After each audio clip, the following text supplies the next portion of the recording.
नमस्कार, न्यूज रंगामध्ये आपलं स्वागत आहे. जगभरात पूल म्हणजे केवळ दोन टोकांना जोडणारी साधी वाहतूक व्यवस्था नसून ते मानवी बुद्धिमत्ता, अभियांत्रिकी कौशल्य आणि विकासाची दिशा दाखवणारे महत्त्वाचे प्रतीक मानले जातात.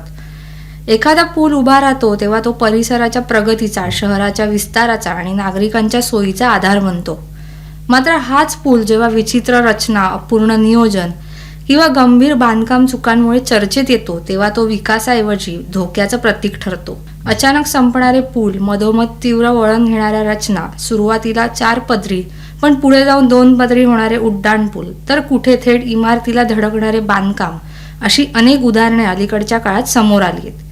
हे पूल पाहताना सामान्य नागरिकांच्या मनात एकच प्रश्न उभा राहतो, हे असं का आणि कशासाठी?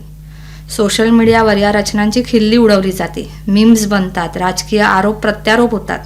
पण या सगळ्या गदारोळामागे एक गंभीर वास्तव दडलेलं आहे. या चुकांची किंमत कधी ना कधी सामान्य माणसालाच मोजावी लागू शकते. विशेष म्हणजे अशी विचित्र बांधकामं केवळ भारतातील एका राज्यापुरती किंवा एका शहरापुरती मर्यादित नाहीयेत. मुंबईपासून भोपाळपर्यंत, आंध्र प्रदेशपासून उत्तर प्रदेशपर्यंत अशा अनेक धक्कादायक रचना चर्चेत आल्यात. सोशल मीडियाच्या माध्यमातून जगभरातील लोकांना समजल्यात.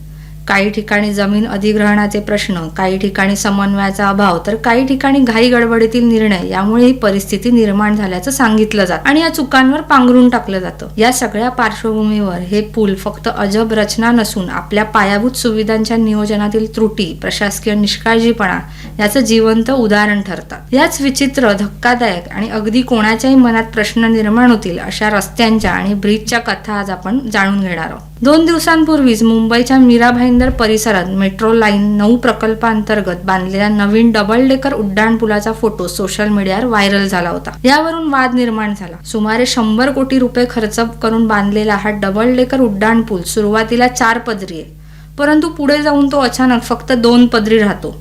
सोशल मीडियावर या ब्रिजच्या डिझाईनला अभियांत्रिकीचा अद्भुत नमुना म्हणत टीका करण्यात आली.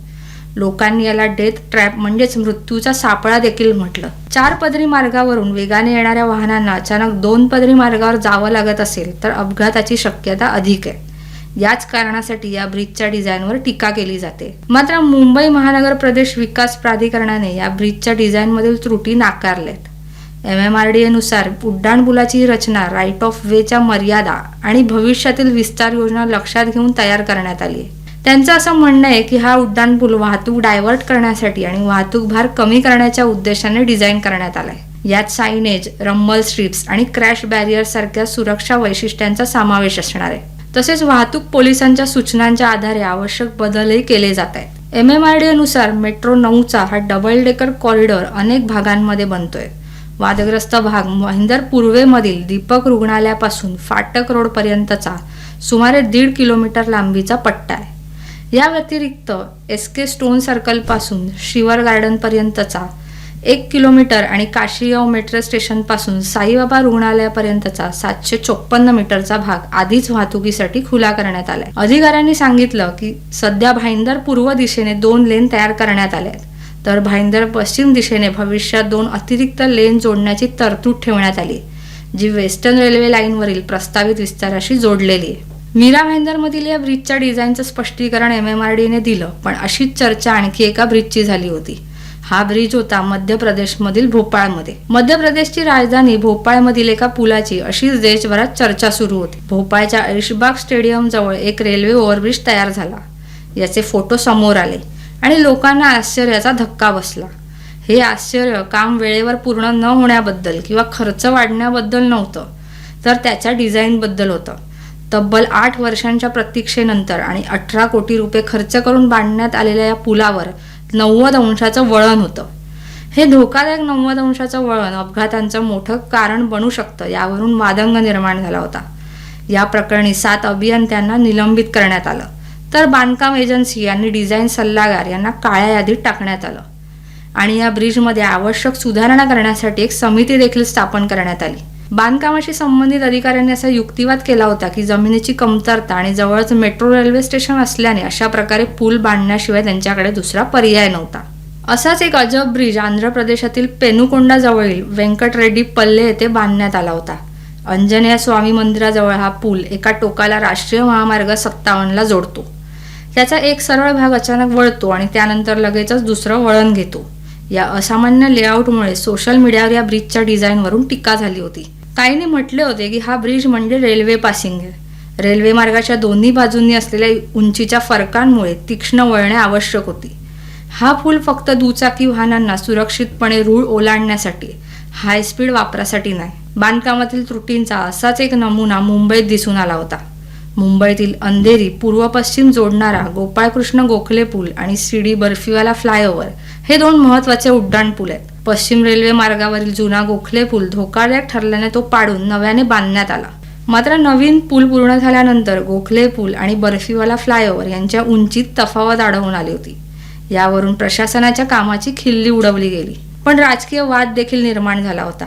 या प्रकरणात असं झालेलं की नवीन बांधलेला गोखले पूल बर्फीवाला फ्लायओव्हर पेक्षा सुमारे 1.5 मीटर म्हणजे साधारण 5 ते 6 फूट उंच निघाला. परिणामी दोन्ही फ्लायओव्हर एकमेकांना थेट जोडता येत नव्हते आणि नागरिकांसाठी तयार केलेला थेट ईस्ट वेस्ट कनेक्शन अर्धवट आणि निरुपयोगी ठरलं. यावरून मुंबईकरांनी आपल्या गाड्या उडवून घेऊन जायच्या का असा तिखट सवाल लोकांनी प्रशासनाला विचारला होता.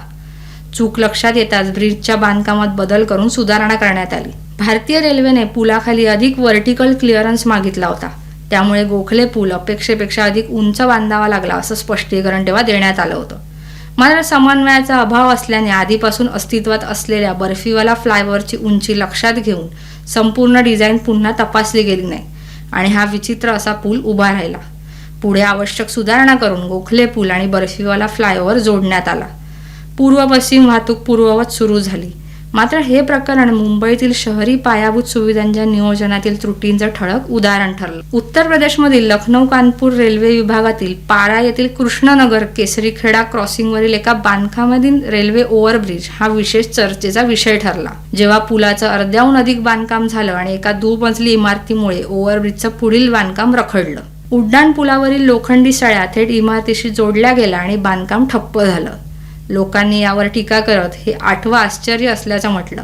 भूसंपादनासाठी पुरेसा मोबदला मिळालेला नाही, त्यामुळे या इमारती तशाच आहेत असे असताना बांधकाम का सुरू केले असा प्रश्न विचारण्यात येतोय. आता या झाल्या ब्रिजच्या घटना. रस्त्यांचीही अशीच काहीशी अवस्था आहे. बेंगळुरूमधील हेब्बल येथील अमृतनगर येथे मुख्य रस्त्याच्या मध्यभागी एक हाय टेन्शन ट्रान्समिशन टॉवर उभा आहे. या टॉवरच्या खालून वाहनं जातात. याचा व्हिडिओ सोशल मीडियावर व्हायरल झाला होता. टॉवर आधी की रस्ता असा मजेशीर पण खोचक प्रश्न लोकांनी विचारला होता. अशीच परिस्थिती मध्य प्रदेशमध्ये दिसून आलेली. मध्य प्रदेशातील स्मार्ट सिटी सतना अशा एका विचित्र बांधकाम नमुन्यामुळे चर्चेत आली होती. गौशाला चौक ते चांदणी टॉकीज या वर्दळीच्या मार्गावर कॉन्क्रीटचा रस्ता बांधण्यात आला होता. या दरम्यान रस्त्याच्या मधोमध एक इलेक्ट्रिक ट्रान्सफॉर्मर तसाच ठेवून दिला होता.